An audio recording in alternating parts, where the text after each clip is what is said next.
Welcome to Leading Leaders Podcast, 5-minute videos, 5 days a week.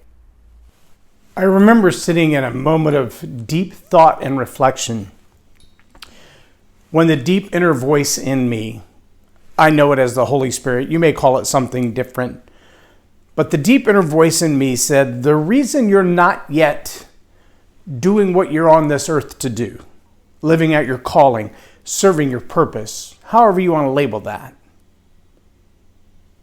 is this. Subscribe now for our extensive video library of leadership lessons promoting faith, family, and freedom. I'm Loren Norris with Leading Leaders Podcast.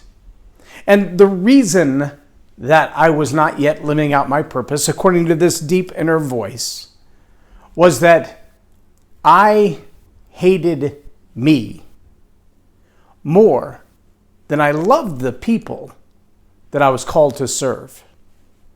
Now think about that for a moment, because the two statements that I made in the text of this message are profoundly true. The primary roadblock to most people's success, it's not about the money they start out with. It's not about the kind of job that they can get or the level of education or even the zip code that they're born in and whether or not they're born with a silver spoon in their mouth or in the projects. Those things seem to be logical, circumstantial, or situational excuses, and yet they're not.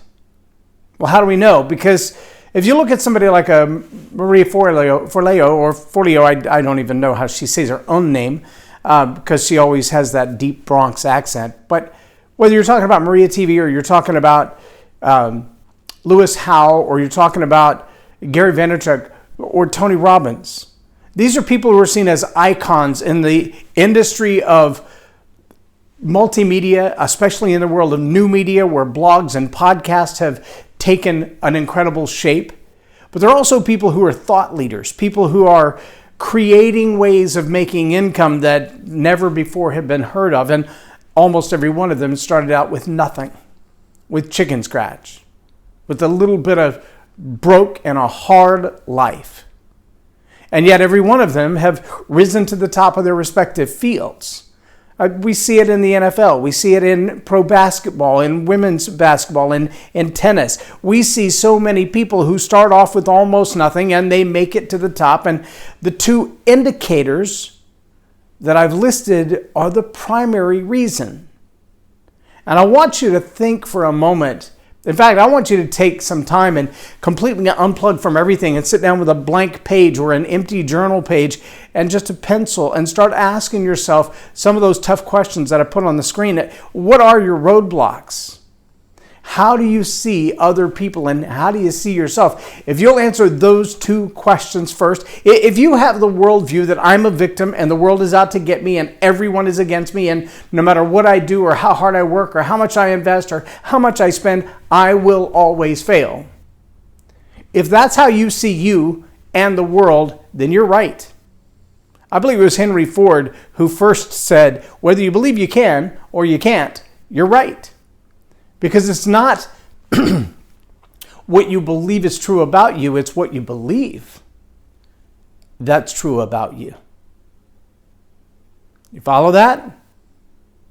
You're believing it is a self-fulfilling prophecy, so to speak. If you believe that you cannot achieve, then you cannot achieve. That doesn't change all the circumstances in your life that allow success. It changes whether or not you will. And if you believe the whole world is against you, that nobody loves you and you're just going to eat worms, then chances are every relationship you have has been somehow sabotaged. Ask me. I know. I was 10 years into my marriage still trying to sabotage my own marriage because I hated me more than anybody that I was called to serve. And so my self-hatred, my self-loathing, my inability to see past my past allowed me to see no future. If you're stuck in a place where you're still asking, why is success not coming my way? I want you to remember two things.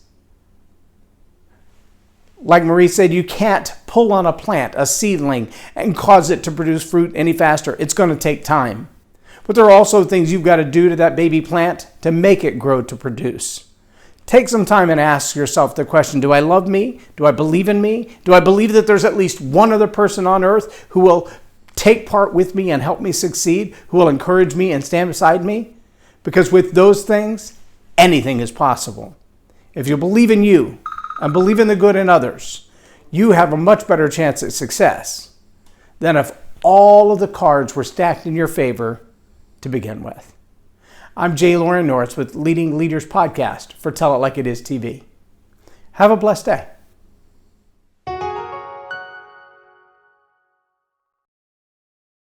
Leadership team. If attitude is going to have a deep impact on your business and bottom line, make it a positive attitude with a positive impact. Visit jlorennorris.com/attitude hack